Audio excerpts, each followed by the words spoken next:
كاميرات المراقبة حاليا بقت جزء أساسي في حياتنا اليومية، لأنها بتصور لحظات ما كناش نتوقع إنها تحصل.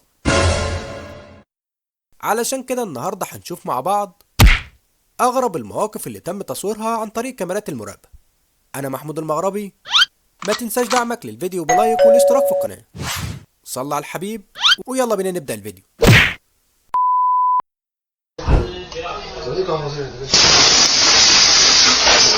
أتمنى بعد اللي حصل ده ما تلمس حاجة تاني.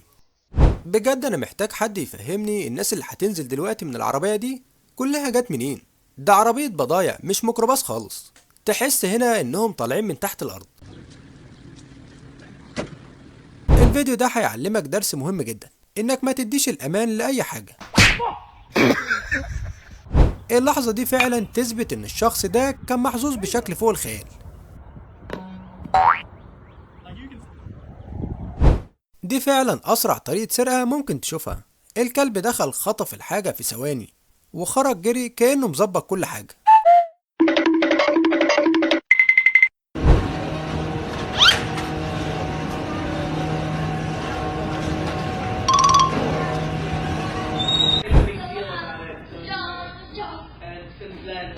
ردة فعله جت في الوقت المناسب بالظبط، لدرجة إن الأم نفسها مش مصدقة اللي حصل. تخيل تبدأ يومك بنفس الطريقة. الشخص اللي قدامكوا ده واضح إنه مش طبيعي خالص. اللي هيعمله دلوقتي بجد حاجة فوق الخيال.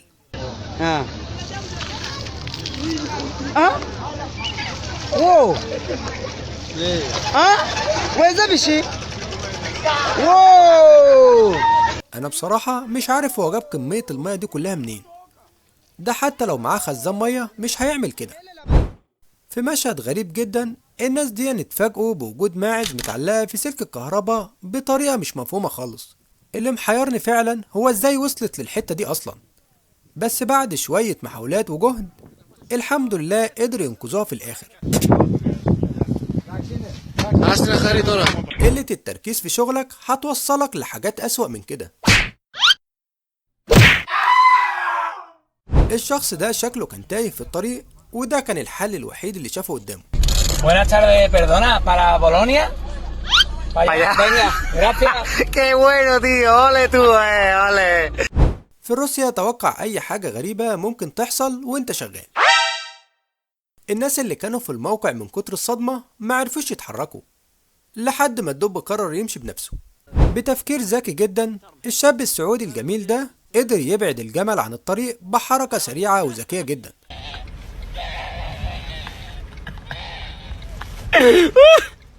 رغم سنه الكبير الراجل ده قدر يتصرف بحكمة ويطلع العربية من الموقف اللي كانت فيه. بس الغريب بجد هو ازاي قدر يحركها بالسهولة دي. تحس ان عنده خبرة سنين في الموقف الصعب ده.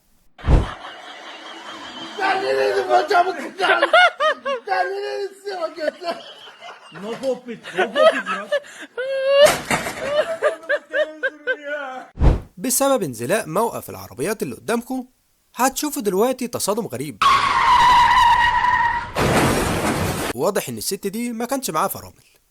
مندوب التوصيل ده حظه كان نحس جدا، ده يا دوب لسه بيلمس الباب. يا لهوي على اللي حصل، مش قلتلك حظك نحس. واضح ان رجال الشرطة هنا فعلا ما عندهمش اي مجال للكلام الكتير.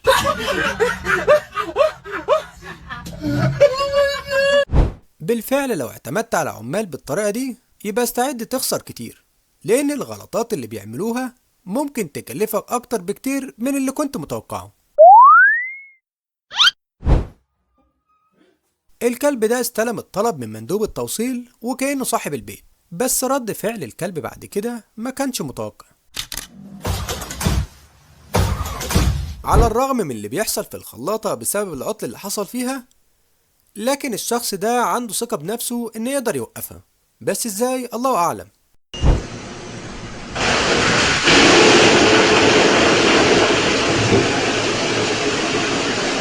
تخيلوا حظ الشخص ده في المكان اللي واقف فيه. رغم إن الطريق واضح إنه مزحلق جدا لكن مصمم يكمل عادي. الشخص ده في المرة الأولى ممكن تحس إنه داخل مصلى السيدات بالخطأ، لكن لما رجع تاني المرة دي كان هدفه واضح جدا، وساعتها سرق شنطة الست اللي كانت بتصلي وطلع يجري للأسف. المكان ده أكيد الرجالة دول مش هيرجعوا يقعدوا فيه تاني بعد اللي هيحصل معاهم دلوقتي. دول من كتر الخضة ما بقوش عارفين هي جت منين. فكرة ان الجهاز بتاعك يعطل وتتقبل ده بهدوء دي حاجة ناس كتير بتتمناها، لكن الشخص ده واضح ان فقد اعصابه تماما وما عندوش الكلام ده خالص.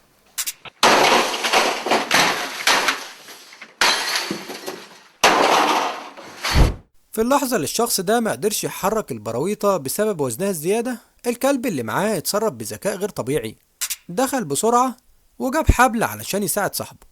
سبحان الله على ذكاء الكلب ده وعلى الوفاء اللي عنده.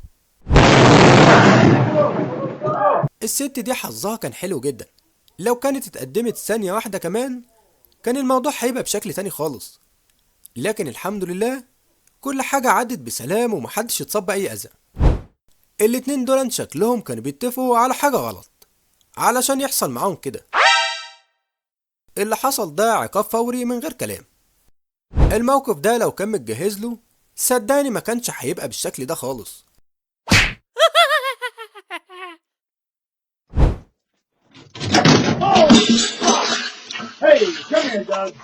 الشخص اللي سايق العربية ده بجد مش عارف دماغه كانت فين، مش واخد باله خالص ان الحمولة كلها وقعت على الارض.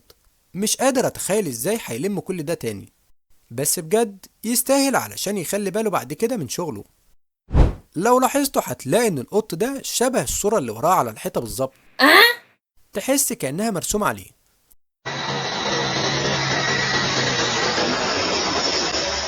لأول مرة فعلا أشوف سواق بالمستوى ده. اللي السواق ده بالفعل عمله يثبت إن مش شخص عادي خالص. الحرام اللي بيجري ده طلع معلم، لكن راجل الشرطة اللي بيجري وراه شكله واخدها تحدي، ولما عطل قرر يتصرف بطريقة تانية، واللي هي أنا مش هسيبك النهاردة.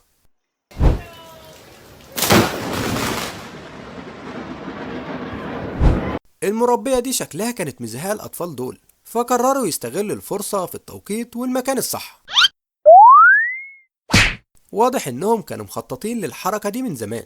الجدي ده أستاذ تمثيل بجد، أول ما صاحبه حاول يمسكه راح وقع على الأرض وعمل نفسه مغمى عليه.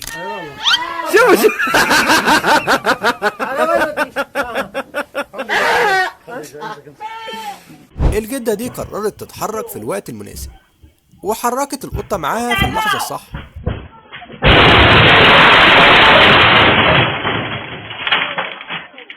والحمد لله الموقف عدى على خير ومحدش يتصاب بأي أذى.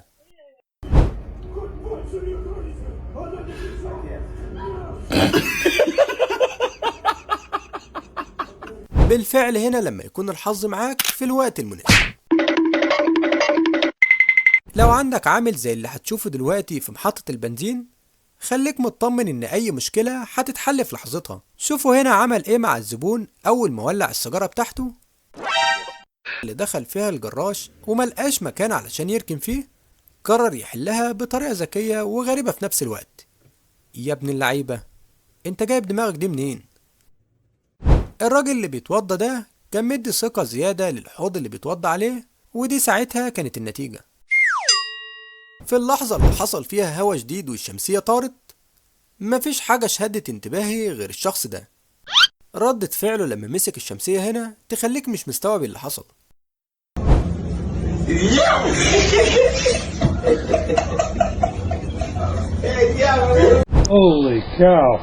الراجل ده عنده كمية ثبات غريبة مش عارف جايبها منين. تخيل نفسك مكانه هنا، هيكون ردة فعلك ايه ساعتها؟ الشخص اللي جايب العربية ده أكيد عنده مهارة غير طبيعية بسبب اللي هتشوفوه دلوقتي.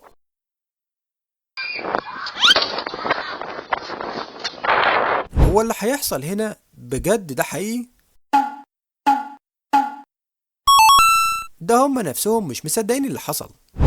العامل اللي قدامكوا ده بصراحة أحسن من لعيب الكرة كتير. شوفوا هنا عمل ايه؟ الطريقة اللي اتصرف بيها تخليك تقول عليه أحسن من أي لاعب كورة.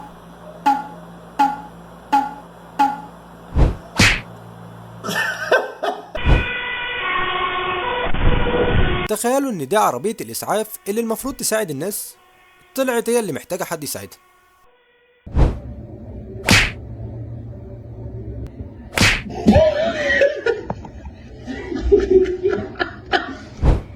تخيل أخيرا تجيب الشاشة اللي كنت بتحلم بيها، لكن فجأة ربنا يرزقك بالاتنين دول، واللي بصراحة أغبى من بعض.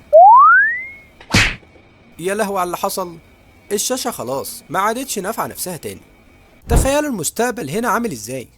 العربية اللي قدامكوا دي من شركة BMW، وبتقدر تغير لونها حسب مزاجك، بضغطة زر واحدة بس هتقدر تغيرها للون اللي بتحبه. الحيوانات المسكينة اللي قدامكوا دي اتجمدت حرفيا من كتر البرد. درجة الحرارة هنا نزلت تحت الصفر بفرق كبير، وما كانوش قادرين يتحركوا.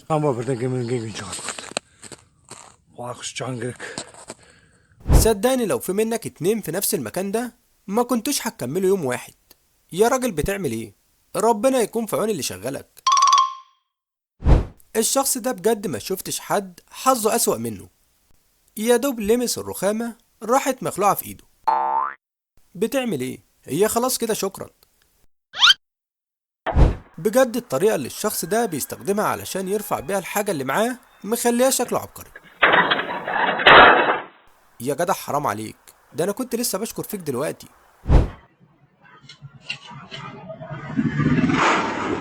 واضح انهم كانوا داخلين سباق، لكن صاحبنا التاني بسبب اللي حصل ما كانش ليه اي ردة فعل خالص وقتها. حرفيا وقف في مكانه مش مستوعب اللي حصل. البرج ده لحظة ما كان بيقع تحسه كأنه كان مصمم انه يقع بالطريقة دي بالظبط.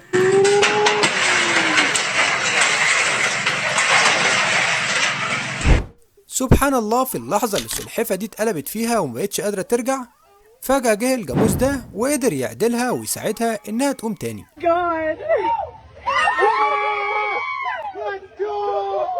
في اللحظة دي حصلت عاصفة شديدة جدا، لكن الأشخاص اللي كانوا موجودين قرروا يتحركوا في الوقت المناسب، والحمد لله محدش حصل له حاجة وعدى الموضوع بسلام.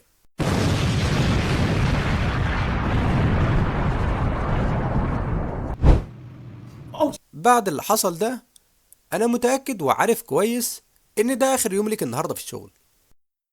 الشخص ده أنا عاوزه يديني سبب واحد إن يعمل كده. بجد مش عارف إزاي فكر في الحركة دي، ده طلع محظوظ جدا. شوفوا هنا اللحظة اللي صاحب الحفار فيها نزل كمية مية ضخمة على العربية اللي تحت.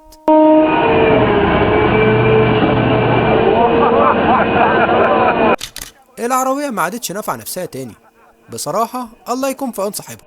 الموقف ده هيعلمك انك لازم تكون مركز في كل حاجة بتحصل حواليك علشان ما ينتهيش بيك الحال زي الشخص ده.